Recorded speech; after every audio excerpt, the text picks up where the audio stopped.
Perhatikan lagi akhlaknya Salman Al-Farisi ketika mengingatkan Abu Darda. Bapak tahu kan Abu Darda seorang sahabat, orang Ansor yang kemudian masuk Islam karena disebabkan dari Abdullah bin Ruwahah dakwahnya.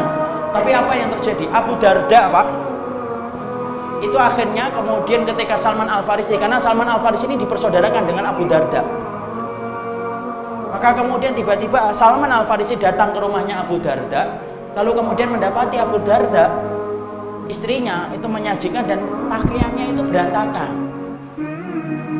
Lalu kemudian Salman Al-Farisi mendapati keterangan dari istrinya, saudaramu Abu Darda itu tidak memperhatikan aku, tidak pernah menyentuh tubuhku. Dia kalau malam, sholat malam terus, kalau siang puasa terus. Dia tenggelam dalam ibadah dan aku tidak pernah disentuh. Abu Darda dan Modada, Pak. Padahal kita harus tahu ya, Pak, Abu Darda dan Modada ini ketika Abu Darda akan meninggal dunia, Bapak tahu apa yang diucapkan oleh Abu Darda? Kalau kamu ingin bertemu dengan diriku, maka jangan nikah lagi. Makanya Masya Allah Modada menepati janjinya kepada Abu Darda. Setelah Abu Darda meninggal dunia, Masya Allah, maka Ummu Darda ini dipinang, istri keberapanya, oleh sahabat Muawiyah, tetapi ditolak. Kemudian Muawiyah bertanya kepada Ummu Darda, apa yang menghalangimu untuk menerima diriku? Karena aku ingin bersama dengan Abu Darda di surga. Masya Allah.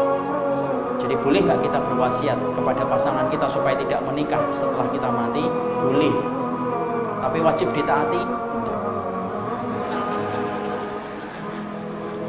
Ya.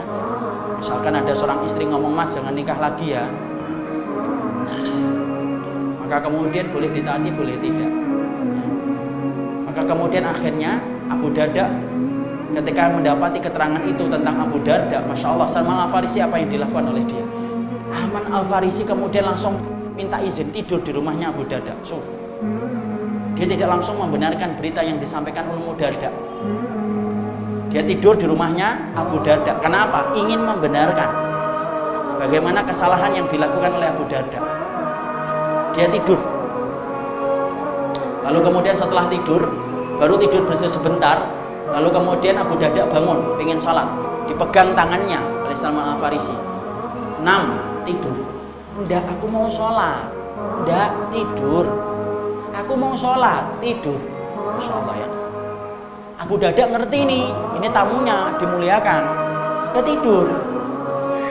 Baru kemudian baru sebentar tidur, bangun lagi, dipegang lagi oleh Salman Al-Farisi. Tidur. Saya mau sholat, tidur, nanti tidur dulu. Masya Allah. Abu Darda pun ngerti, ini tamunya, harus dimuliakan kan? Coba kalau kita akan mengatakan, kamu ini tamu apaan sih? Abu Darda kemudian akhirnya tidur. Bangun kembali, ditarik lagi oleh Salman Al-Farisi dengan lembutnya, sampai sepertiga malam yang terakhir. Lalu kemudian apa? Barulah mereka sholat berdua. Mereka sholat malam, Salman Al-Farisi sholat, Abu Darda sholat malam, menghabiskan sepertiga malamnya sampai menjelang subuh. Perhatikan. Lalu kemudian selesai? Enggak. Sholat subuh mereka kemudian ke masjid. Lalu ketika habis sholat subuh, kemudian pagi harinya disiapkan sarapan.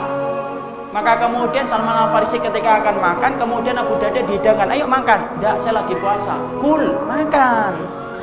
Saya lagi puasa, makan. Wa inilah aku hatta ta'kula. Saya tidak akan makan sampai kamu makan. Masya Allah. Akhirnya apa? Abu Darda makan. Masya Allah, kalau antum puasa pasti pingin dapat tamu kayak gini. Supaya pahalanya sunnah tetap dapat, makanya tetap dapat. Makan akhirnya. Lalu setelah kayak gitu, Pak, Masya Allah, barulah kemudian Salman Al-Farisi itu menunjukkan akhlaknya kepada Abu Darda. Wahai Abu Darda, segala sesuatu itu ada tempatnya. Badanmu punya hak, istrimu punya hak, keluargamu punya hak. Janganlah kamu menghabiskan malamnya untuk ibadah, istrimu juga punya hak.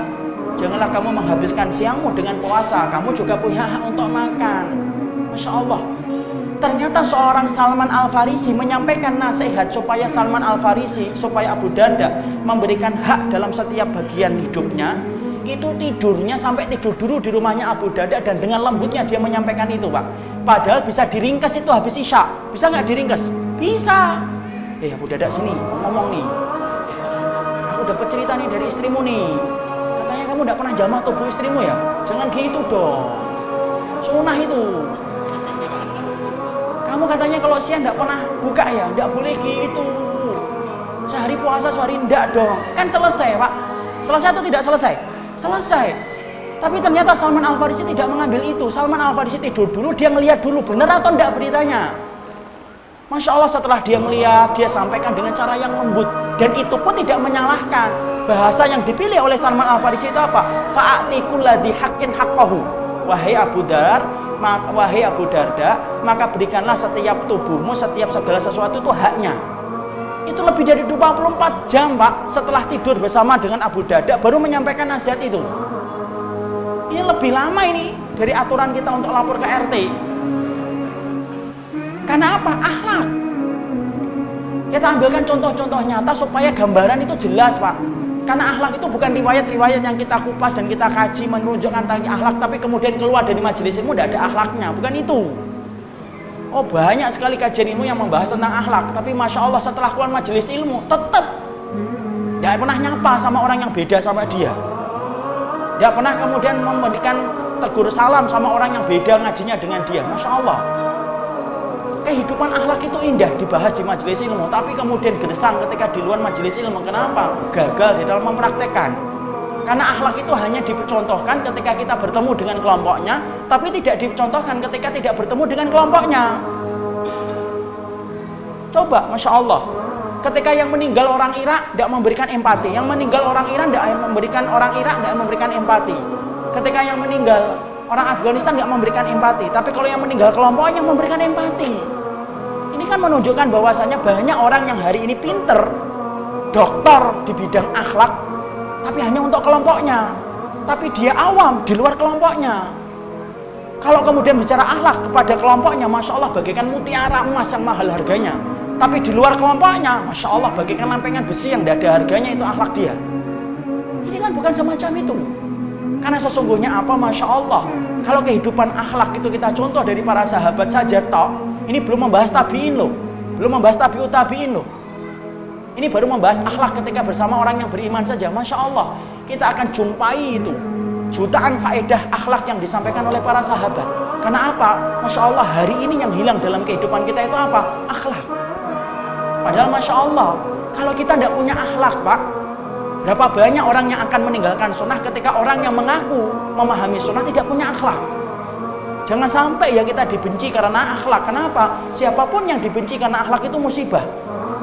Tapi kalau antum dan saya dibenci karena kebenaran, itu anugerah. Tapi kalau saya dan antum dibenci karena akhlak, itu adalah musibah besar. Kenapa? Tidak ada nabi yang dibenci karena akhlak. Tidak ada rasul yang dibenci karena akhlak. Tapi mereka itu dibenci karena kebenaran yang mereka sampaikan. Apa susahnya kita itu memperlihatkan akhlak yang baik? Apa susahnya bagi antum untuk mendoakan daripada antum menghujat?